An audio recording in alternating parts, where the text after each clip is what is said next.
I hope y'all glad to see me. I'm glad to see y'all. Well, theoretically, glad to see y'all. But I want to make sure that I do what I always do, let you know that I'm grateful to each and every one of you that come back, watch the video, like the video, comment on the video, all of the new subscribers, all of the remaining subscribers. I appreciate each and every piece of you. So thank you again for being here. And let's get into this next one. So uh the last short that I did was about isolation to idolatry or idolatry. And the reason that this one became an important topic, again, I was watching a video. This young lady was biracial young lady, felt like an outcast most of her life, didn't really fit in anywhere. And then all of a sudden she's, catapulted to this exotic figure, right? Where it's like everyone loves a mixed girl, everyone wants the best of both worlds, if you will, right? As far as, features and preferred genetics is concerned. It's a whole nother conversation for another day. But she was having a conversation about what that felt like, feeling displaced and then feeling special, feeling like you weren't worth anything to now you're worth everything. So this was a particularly interesting topic for me because I feel as though this might be a little bit relatable to a lot of folks um, in a lot of different ways. I don't want to speak, too broadly. This is a narrow view. This is just an experience, my scope. And if anybody understands or can relate, I hope that this helps you not feel so by yourself or anything like that. So let's get into it. So first things first, I'm gonna give you a quick background. Y'all know me. I'm gonna write stuff down because my brain, it's a little ADHD thing going on. So I'm working on it. Um, so as a kid, I was recognized as just one of the real cool kids. My pops would talk about it all the time. He was like, "Yo, even as a baby, like you didn't cry, you didn't do anything. Like you was just cool. Like it." He was like, "Yo, I didn't know if you were hungry, like if you used the bathroom, nothing like that, because you just kind of was chilling all the time." And I'd like to say that there's a good part of me that kind of stayed in that space of stoicism, right? Where it's kind of like a lot of stuff be happening and I'll kind of just disappear or fade into the background, right? And this kind of sets the stage for what kind of interactions I'm going to have throughout my life. And of course, hindsight is always 2020. You don't know it at the time, you don't recognize it at the time. All you do is feel your feelings. But anyway, I was a pretty cool kid. I was definitely the type that was kind of like staying out of the way. I didn't really like to be problematic. I didn't like to be seen as problematic. And again, like I was stoic, right? So if I could come in and I could be helpful, I'm gonna be helpful. If I could get out the way, I'm gonna get out the way. But for the most part, I spent a lot of time kind of earning my keep, right? So I want to acknowledge the fact that, I'm a colored girl. My family is black. Like, um, we grew up in the hood. We didn't have a lot, but it was a lot of kids. So, in the midst of being in a very large family with not a lot of resources, and then also having the temperament of somebody that will kind of just disappear in the crowd, right? What do they say? The squeaky wheel gets the oil, right? So, I wasn't that person, and that made a lot of noise and got into a lot of stuff. I didn't like to get in trouble. And so, this is like the perfect formula. This is like the concoction that's going to bring you to be this certain sort of person that's like proving yourself on a constant basis because you want to be revered, you want to be recognized, you want to be liked, you want to be all of these things. Um, but you don't want to necessarily stir the pot.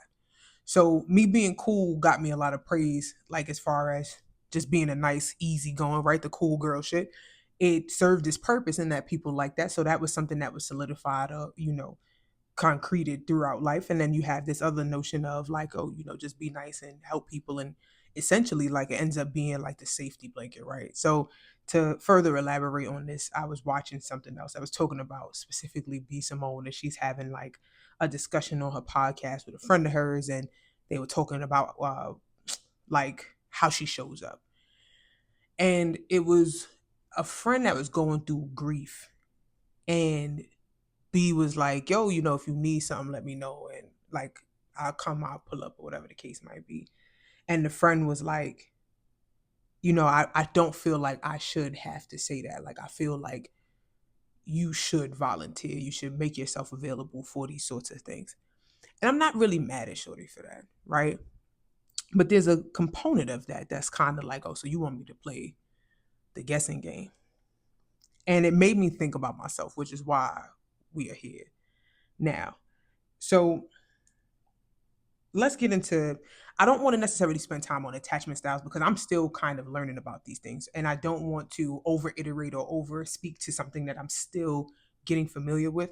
So one of the things that I realized though on a quick fly is that I very much might be one of these fearful avoidant people, but this is where it gets complicated because like this conversation that B Simone is having with a friend, I spent a lot of time doing these things where I'm like preparing for what somebody else needs, right? Like, so I'm always on the other side of anticipating needs. So, like, when I started in my career, I started out in customer service, and like, it was an easy transition because why? Like, I could look at your body language, I could tell by how you talking, by how you moving, that you want to say more or you need something else. I can kind of guess what's coming next based on the conversation that we having, right? And like I said, it served its purpose.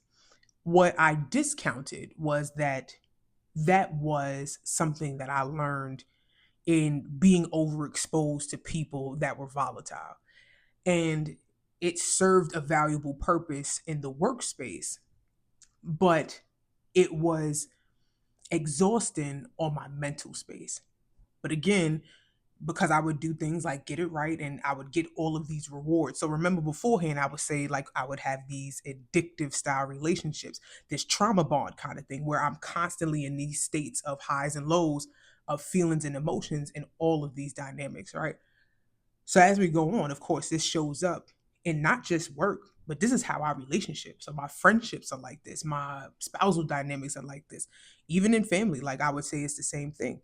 I have all of these specific pockets of spaces, these specific sorts of relationships that includes me kind of letting go of what it is that I need and what I'm hoping to get to make sure that I can fulfill your needs. Because so much of the reward or the sense of satisfaction came from my ability to satisfy you. But remember, as a kid, I was a stoic kid. I sat in the background, and, like I disappeared most of the time. So abandoning my feelings started very early.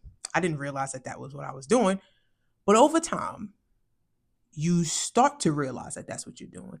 Because then you look at the situation, you're like, yo, nobody's asking, yo, if I'm good. Nobody wants to know how my day was. Nobody's checking in.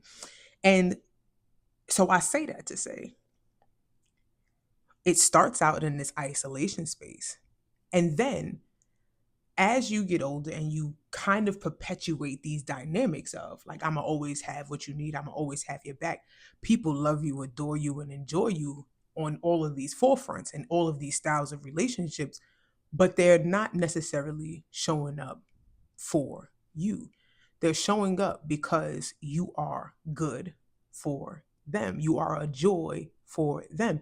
But the thing that was tough is that inside of my experiences, I also had this devaluation mechanism for myself, right? Because remember, if you abandon your needs, it's highly probable that you don't think very highly of yourself. And you feel like you're constantly in the spirit of proving and proving and proving and proving. And what is not accounted for, and I feel like it's important to mention, there is this space of unhealthy anger and resentment that grows in this process. And so as I'm getting older and I'm cool with a lot of people, right? Like my siblings is always talking about their friends that meet me and it's like, yo, your sister so this, your sister so that, and I'm so appreciative. And I like that people take positive or take well to me. On another side, I'm paying attention to the fact that like I feel like I'm getting to the point where I'm starting to mirror the monsters that I never wanted to be like.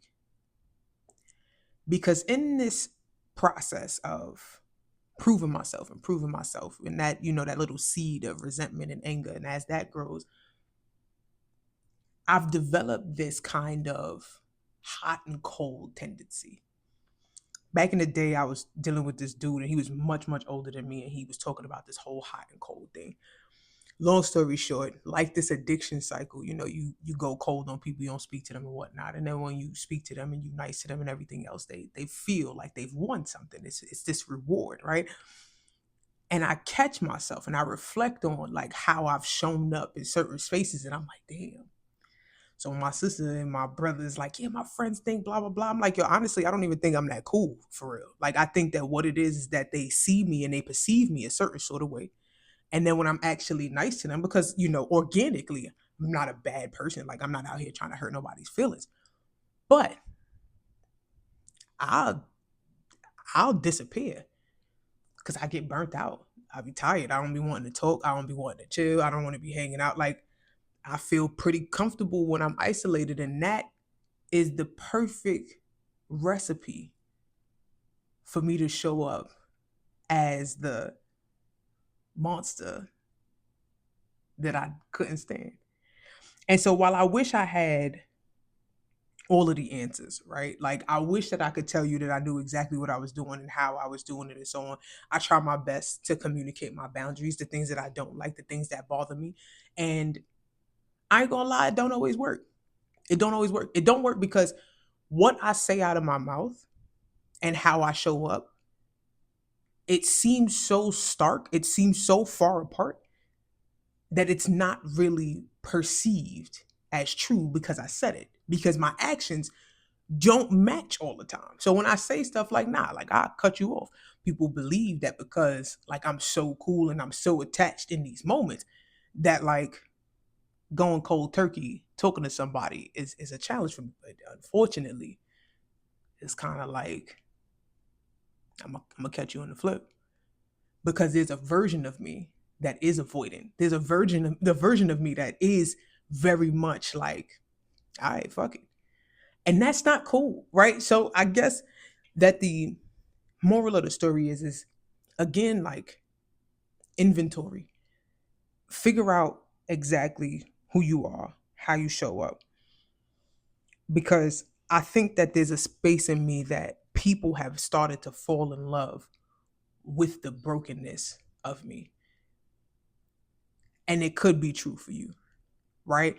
Your dynamics can be very much rooted in the fact that you're constantly giving and you're probably burnt out and exhausted and you're worried about people not wanting to keep messing with you, not wanting to keep talking to you. And I got to be honest and say that there's no guarantee. There's no guarantee.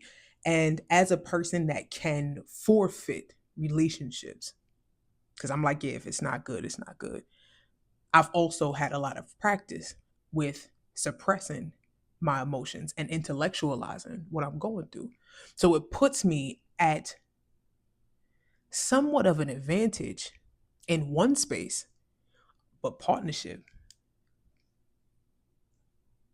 losing sight of it every day, getting worse and worse, getting less and less tolerant every single day, because the more time I spend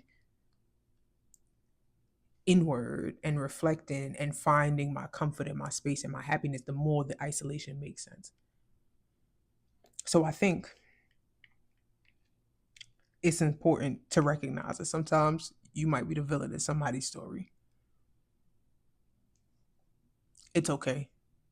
You ain't always gonna be the good guy. But if you want more, if you want partnership, if you want really, really, really on purpose, start with partnering yourself. Start with what feels good to you, what makes sense to you, so that you can align yourself again with not people that just feel good, but with the people that's actually good for you. So we got a few more coming. We're going to stop right here with this one. Thank you so much for checking me out. I will talk to y'all in a bit. And as always, I appreciate y'all.